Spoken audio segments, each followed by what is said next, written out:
കടലേറ്റവും അടിയൊഴുക്കും ശക്തമായതോടെ വർക്കല പാപനാശം തീരത്ത് നിയന്ത്രണം ഏർപ്പെടുത്തി. തീരത്തുനിന്ന് കടലിലേക്ക് ആരെയും ഇറങ്ങാൻ അനുവദിക്കുന്നില്ല. കയർ കെട്ടിത്തിരിച്ച് മുന്നറിയിപ്പ് ബോർഡ് സ്ഥാപിച്ചുമാണ് തീരത്ത് നിയന്ത്രണം ഏർപ്പെടുത്തിയിരിക്കുന്നത്. കടലേറ്റം തുടരുകയാണെങ്കിൽ തിരുവമ്പാടി, കാപ്പിൽ ഉൾപ്പെടെയുള്ള തീരങ്ങളിലും നിയന്ത്രണം ഏർപ്പെടുത്തും. കടലേറ്റത്തിൽ കരഭാഗം ഇടിഞ്ഞു തുടങ്ങിയതിനാൽ പാപനാശം തീരത്ത് അപകട സാധ്യത വർദ്ധിച്ചിട്ടുണ്ട്. സീസൺ സമയത്ത് കടലിലേക്ക് ഇറങ്ങുന്ന ഭാഗത്ത് മൺതിട്ടയുണ്ടായിരുന്നതിനാൽ അപകട സാധ്യത കുറവായിരുന്നു. ഇപ്പോൾ ഇവിടെ താഴ്ചയായി. അടിയൊഴുക്ക് ശക്തമായതിനാൽ കടലിൽ ഇറങ്ങുന്നവർ തിരയിൽ അകപ്പെടാൻ സാധ്യത കൂടുതലാണ്.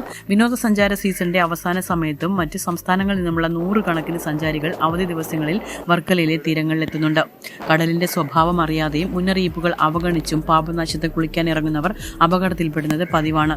ലൈഫ് ഗാർഡുകളുടെ മുന്നറിയിപ്പുകൾ അവഗണിച്ചാണ് യുവാക്കളുടെ സംഘം കടലിലിറങ്ങുന്നത്. കഴിഞ്ഞ സീസണിൽ മാത്രം പാപനാശത്ത് തിരയിൽപ്പെട്ട 70ഓളം പേരെയാണ് ലൈഫ് ഗാർഡുകൾ രക്ഷപ്പെടുത്തിയത്.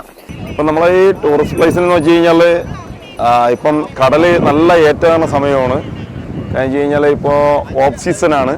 ഓഫ് സീസൺ എന്ന് വെച്ച് കഴിഞ്ഞാൽ നല്ല മഴയും കാര്യങ്ങളും വരുന്ന ടൈം. ഇവിടെ ഒരുപാട് ഗസ്റ്റുകൾ വരുന്നുണ്ട്. അതായത് തമിഴ്നാട്ടിൽ നിന്ന്, അതായത് നമ്മളെ കേരളം വിട്ട് കേരളത്തിൽ നിന്നും ഉണ്ട്. പക്ഷേ അവർ വന്നിട്ട് അവിടെ വന്ന് നിരാശയായി പോകുന്ന ഒരവസ്ഥയാണ് ഇപ്പം കണ്ടുകൊണ്ടിരിക്കുന്നത്. പക്ഷേ നമുക്ക് അതിലൊന്നും ചെയ്യാൻ പറ്റില്ല. കഴിഞ്ഞ ഇറങ്ങി കുളിപ്പിക്കാനോ അല്ലെങ്കിൽ ഇറക്കി നിർത്താനോ ഒരുപാട് ആൾക്കാർ വരുന്നുണ്ട്.